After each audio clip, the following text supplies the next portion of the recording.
morning. Thank you for the invitation.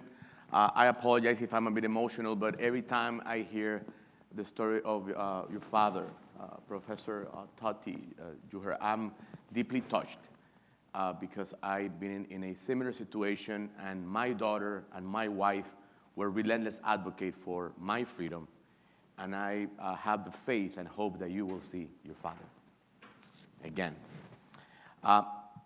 Someone once said that there are countries that produce more history than what we can consume. And I actually come from one of those countries, Nicaragua. In 1979, there was a revolution in which a group of students, farmers, private citizens mobilized to overthrow a dictatorship. And there was, for a brief time, some hope, but the Sandinistas that presented themselves as freedom fighters actually became the same type of persecutors as of the previous regime. My mother made the most difficult decision a mother could make. After some of my relatives had been kidnapped, imprisoned, our property was confiscated. Some of my close relatives became child soldiers. So at age 12, I started a journey from Nicaragua to Guatemala, then Mexico, spent time at a refugee center between Mexico and the United States, and I was welcomed into the United States with foster parents for 2 years. In 1990, we had the rebirth of hope. President Violeta Chamorro became the first democratically elected president in Nicaragua, and after 2 years in the United States, without my family, I went back to Nicaragua to complete high school, and then I went into college, of course, deeply touched by the experience of a country that was trying to rebuild itself. So I volunteered for my local church in a community to understand the tragedy of children that had lost their parents, the tragedy of mutilated soldiers from both the Contras that were backed by the Reagan administration, and the tragedy as well of the former Sandinista soldiers that had been completely forgotten by the administration. I completed college, and I took a break before going into graduate school and decided to accept an internship for 3 months. And that internship ended up turning into 10 years of a professional career. I didn't go into graduate school. After my internship, I became so committed to the work in these communities. And my first assignment was actually to go into the same communities I had been involved when I was a college student. But this time, I was a new civil servant, a professional that had been assigned with the responsibility of mapping the needs of former soldiers or former members of the Contra and their families. And upon going into those communities, I was only 20 years old at the time, I looked at hundreds and hundreds of teenagers without their limbs, former soldiers and civilians that were mutilated.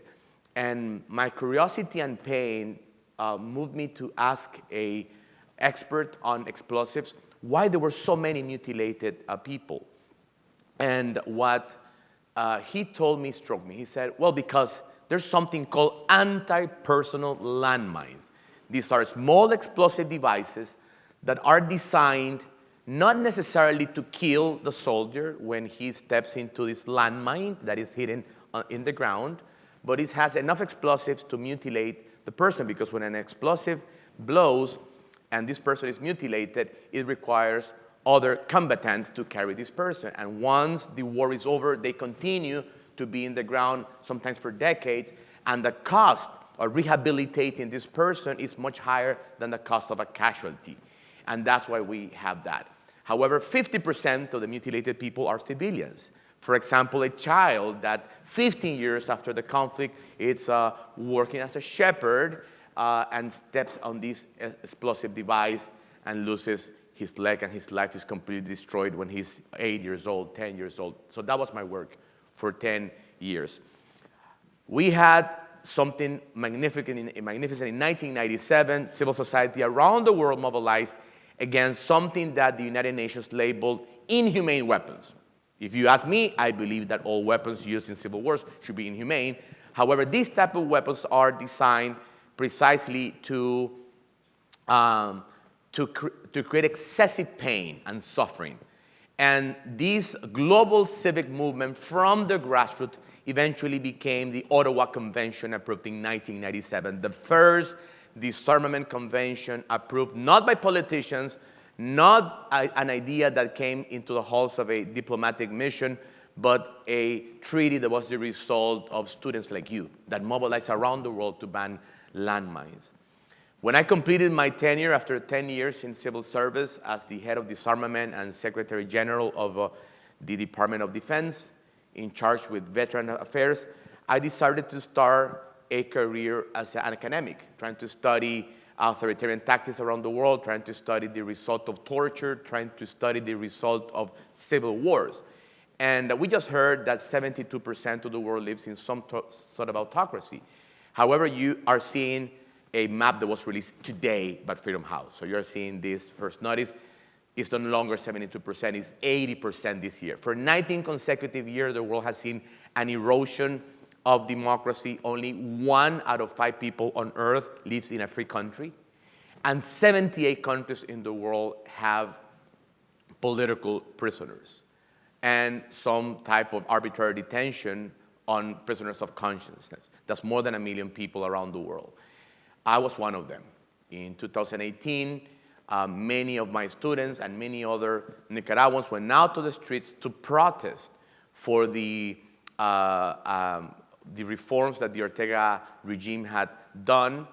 And I was placed in house arrest initially and then into a maximum security prison in conditions that I'm not yet prepared to describe. Extremely inhumane, deprivations of water and food for a long time. I never had access to a lawyer. My lawyer was also arrested, Roger Reyes, to the point that when he was released, he couldn't even remember the name of his daughters. That's how bad torture was. The 3 other lawyers that tried to defend me are now in exile. I was never allowed to see my wife. She was issued with an arrest warrant as well if she tried to go to Nicaragua and try to visit me. I didn't have any reading or writing materials, lost 60 pounds in only the first 4 months in political prison. However, my wife became a relentless advocate for my freedom. She mobilized people from around the world, including the Human Rights Foundation, for my freedom. And I knew that I was not alone. And that's the worst fear of a political prisoner. The worst fear is to be forgotten. And don't ever think that you cannot do something like that. I mean, the work that my wife did, not only for my freedom, but for the freedom of all political prisoners, made me to be here today and also to regain hope. However, when I was in prison, despite the fact that I didn't have any access to outside information, I knew one thing about the world. I knew that the Russians had conducted an illegal invasion of Ukraine. Guess what? My interrogators were trained in Russia, and they were bragged, and they had deep admiration of Putin. So the only news I had is these interrogators bragging about the invasion of Ukraine. So when I was released from prison, the first thing I did is that I went to Ukraine. And I talked to soldiers and to children that had been kidnapped in Ukraine and sent into Russia to forget the Ukrainian culture and language and identity and to be forced into becoming Russians. And when I heard the testimonies of these kidnapped children, it was a testimony that I felt when I was 12 years old living in a refugee camp. When I heard the testimonies of these soldiers, it was very similar to the soldiers that I had interviewed in my first job in 1997. When I heard the testimonies of people that had suffered arbitrary detention in Russia, they were the same testimonies that I had suffered myself. And I realized that the new political weapon is political prison. It creates the same tactical and strategic effect of an anti-personal landmine. Remember that I started this telling you about my story with anti-personal landmines, designed not to kill necessarily, but to inflicting excessive pain. And that's what arbitrary detention for political prison does. Basically, when a human rights defender, when an academic, when a journalist, when a religious authority, when a private citizen is arrested for political reasons, the movement, the church, if it's a religious persecution case, a journalist, They all have to stop talking about the issues that we care. The entire family has to focus on how to release that prisoner. If a political leader is arrested, the political party in opposition can no longer speak about public issues or public policy because the entire political party has to focus on how to release their prisoners. So the new inhumane political weapon of the world is actually political detention, arbitrary detention for political reasons. And that's why, with the help of my wife, we launched the End Arbitrary Detention Global Campaign that is hosted right now at the University of Virginia. And what we're trying to do is, first of all, to understand what are the mechanisms to support family members of political prisoners. My wife co-wrote a book, the Handbook on the Liberation of Political Prisoners, which has been published by the World Liberty Congress. So I invite you to please go to our website, worldlibertycongress.org, and you can download the book.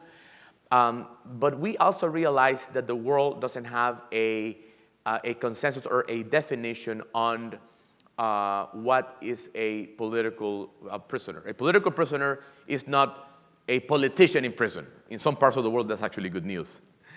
Arbitrary detention for political reasons is what we mean about that. And we're trying to have the opportunity that I just had just about 2 years ago, after 4 years of not seeing my daughter, because if I include the time in house arrest plus the time in prison, I didn't see my daughter for many years.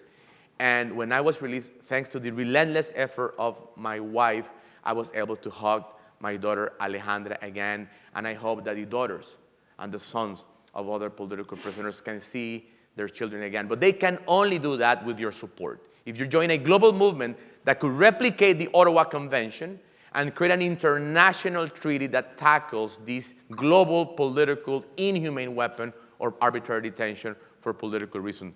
Please join the movement and allow other children, wives, and friends of political prisoners to have the opportunity to be alive and to be here as well. I'll share with you part of that experience. Thank you for listening. Contame, ¿cómo se siente estar esperando a tu papá después de 4 años de no verlo? O, bueno, 3 años de no verlo. No aguanto mi corazón. ¿Cómo? No te escucho. No aguanto mi corazón porque... Así, estás muy emocionada. ¿Y qué es lo primero que le vas a decir a tu papá? Que lo adoro. Ay. Ahí está, mira Alejandra Victoria. Ahí está en ese carro. Con cuidado. Esa belleza.